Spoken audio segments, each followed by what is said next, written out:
Hi friends, Shilpa veg recipes ಚಾನಲ್ಗೆ ಸ್ವಾಗತ. ಇವತ್ತು ನಾನು ರುಚಿಯಾಗಿರೋವಂತಹ ಹಾಗೆ ಖಾರವಾಗಿರೋವಂತಹ ನೀರು ಉಪ್ಪಿಟ್ಟು ಮಾಡೋದು ಹೇಗೆ ಅಂತ ಹೇಳಿ ಇವತ್ತಿನ ವಿಡಿಯೋದಲ್ಲಿ ತೋರಿಸ್ತಾ ಇದ್ದೀನಿ. ಬನ್ನಿ ಹಾಗಿದ್ರೆ ಹೇಗೆ ಮಾಡೋದು ನೋಡೋಣ. ಫಸ್ಟ್ ಬಾಣಲಿಗೆ ನಾನು 1 ಸ್ಪೂನ್ನಷ್ಟು ಎಣ್ಣೆ ಹಾಕ್ಕೊಳ್ತಾ ಇದ್ದೀನಿ. ಈಗ ಒಂದು ಸಣ್ಣ ಕಪ್ನಲ್ಲಿ ನಾನು ಬನ್ಸಿ ರವೆನ ಹಾಕ್ಕೊಳ್ತಾ ಇದ್ದೀನಿ. ಬನ್ಸಿ ರವೆ ಬದಲಿಗೆ ನಾವು ಉಪ್ಪಿಟ್ಟು ರವೆ ಬರುತ್ತಲ್ಲ, ಸೂಜಿ ರವೆ, ಅದನ್ನು ಕೂಡ ತೊಗೊಳ್ಬೋದು. ನಾನಿಲ್ಲಿ ಬನ್ಸಿ ರವೆ ಬಳಸ್ತಾ ಇದ್ದೀನಿ. ಸಣ್ಣ ಉರಿಯಲ್ಲೇ ಹುರ್ಕೊಂಡು ನಾನು ಒಂದು ಪ್ಲೇಟಿಗೆ ಹಾಕ್ಕೊಂಡಿದ್ದೀನಿ. ಈಗ ನೆಕ್ಸ್ಟು ಇದೇ ಬಾಣಲೆಗೆ ನಾನು ಎಣ್ಣೆ ಹಾಕ್ಕೊಳ್ತಾ ಇದ್ದೀನಿ. ಎಣ್ಣೆ ಕಾದ್ಮೇಲೆ ಸಾಸಿವೆ ಹಾಕ್ತಾ ಇದ್ದೀನಿ. ಸಾಸಿವೆ ಕಂಪ್ಲೀಟಾಗಿ ಚಟಪಟ ಅಂದಮೇಲೆ 1 ಸ್ಪೂನ್ನಷ್ಟು ಕಡಲೆಬೇಳೆ, ಅರ್ಧ ಸ್ಪೂನ್ನಷ್ಟು ಉದ್ದಿನಬೇಳೆ ಹಾಕ್ಕೊಳ್ತಾ ಇದ್ದೀನಿ. ನೆಕ್ಸ್ಟ್ ಕರಿಬೇವನ್ನ ಈ ಥರ ಸಣ್ಣದಾಗಿ ಪೀಸ್ ಮಾಡಿ ಹಾಕ್ಕೊಳ್ತಾ ಇದ್ದೀನಿ. ನೆಕ್ಸ್ಟು ಹಸಿಮೆಣಸು 1-2 ಕಟ್ ಮಾಡಿ ಹಾಕ್ಕೊಳ್ತಾ ಇದ್ದೀನಿ. ನೆಕ್ಸ್ಟು 1 ಈರುಳ್ಳಿನ ಸಣ್ಣದಾಗಿ ಕಟ್ ಮಾಡಿ ಹಾಕ್ಕೊಳ್ತಾ ಇದ್ದೀನಿ. ಈಗ ಇದಿಷ್ಟನ್ನು ಫ್ರೈ ಮಾಡ್ಕೊಳ್ತಾ ಇದ್ದೀನಿ. ಈಗ ಇದು ಸ್ವಲ್ಪ ಫ್ರೈ ಆದಮೇಲೆ ನಾನು ಸ್ವಲ್ಪ ಅರಿಶಿಣ ಹಾಕ್ಕೊಳ್ತಾ ಇದ್ದೀನಿ. ಒಂದು ಸ್ವಲ್ಪ ಶುಂಠಿನ ತುರಿದ್ಬಿಟ್ಟು ಹಾಕ್ಕೊಳ್ತಾ ಇದ್ದೀನಿ. ಜಾಸ್ತಿ ಶುಂಠಿ ಕೂಡ ಹಾಕಬಾರ್ದು, ಟೇಸ್ಟ್ ಅನಿಸಲ್ಲ. ಸ್ವಲ್ಪ ಹಾಕಬೇಕು, ಡೈಜೆಷನಿಗೂ ಒಳ್ಳೆಯದು, ಟೇಸ್ಟು ಕೂಡ ಚೆನ್ನಾಗಿರುತ್ತೆ. ನೆಕ್ಸ್ಟ್ ಇದಿಷ್ಟು ಫ್ರೈ ಆದಮೇಲೆ ಮತ್ತೆ ನಾನು ಟೊಮೊಟೊನ ಸಣ್ಣದಾಗಿ ಕಟ್ ಮಾಡಿ ಹಾಕ್ಕೊಂಡಿದ್ದೀನಿ. ನಾನಿಲ್ಲಿ ಹುಳಿ ಟೊಮೊಟೊ ಬಳಸ್ತಾ ಇದ್ದೀನಿ.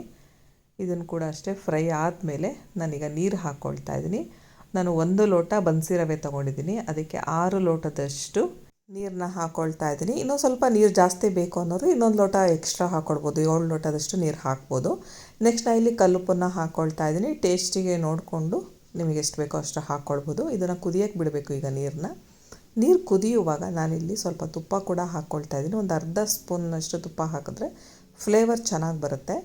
ನೆಕ್ಸ್ಟ್ ಇಲ್ಲಿ ಕೊತ್ತಂಬರಿ ಸೊಪ್ಪನ್ನ ಸಣ್ಣದಾಗಿ ಕಟ್ ಮಾಡಿ ಹಾಕಿದ್ದೀನಿ. ಈಗ ಇದಿಷ್ಟನ್ನು ಹಾಕಿದ್ಮೇಲೆ ಚೆನ್ನಾಗಿ ಕುದಿಯುವಾಗ ಇದನ್ನು ಒಂದು ಸಲ ಮಿಕ್ಸ್ ಮಾಡ್ಕೊಳ್ತಾ ಇದ್ದೀನಿ.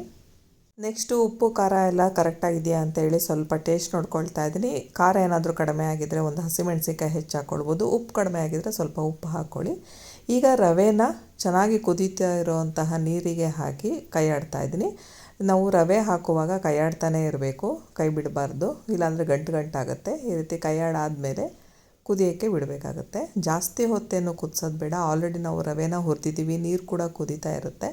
ಸೊ ಹಾಗಾಗಿ ನಾವು ಒಂದು 2-3 ನಿಮಿಷ ಇದನ್ನು ಚೆನ್ನಾಗಿ ಕುದಿಸಿದ್ರೆ ಸಾಕು. ಒಂದು 2 ನಿಮಿಷ ಕುದ್ದಾದಮೇಲೆ ನಾನಿಲ್ಲಿ ಇದಕ್ಕೆ ನಿಂಬೆ ರಸನ ಹಾಕ್ಕೊಳ್ತಾ ಇದ್ದೀನಿ. ಒಂದು ಅರ್ಧ ಹೋಳಿಗೆಯಷ್ಟು ನಿಂಬೆ ರಸನ ಹಾಕ್ಕೊಳ್ತಾ ಇದ್ದೀನಿ. ಹುಳಿ ಟೊಮೊಟೊನು ಬಳಸಿರೋದ್ರಿಂದ ನೋಡಿಕೊಂಡು ನಿಂಬೆ ರಸನ ಹಾಕ್ಕೊಳ್ಬೇಕು, ಇಲ್ಲ ತುಂಬ ಹುಳಿಯಾಗಿಬಿಡುತ್ತೆ. ಈಗ ನಿಂಬೆ ರಸ ಹಾಕಿದ್ಮೇಲೆ ಒಂದು ಸಲ ಮಿಕ್ಸ್ ಮಾಡಿ 1 ಕುದಿ ಕುದಿಸಿದ್ರೆ ಸಾಕು. ಈಗ ಚೆನ್ನಾಗಿ ಕುದೀತಾ ಇದೆ. ಈಗ ಸ್ಟವ್ ಆಫ್ ಮಾಡಿ ಮುಚ್ಚಿಡ್ತಾ ಇದ್ದೀನಿ.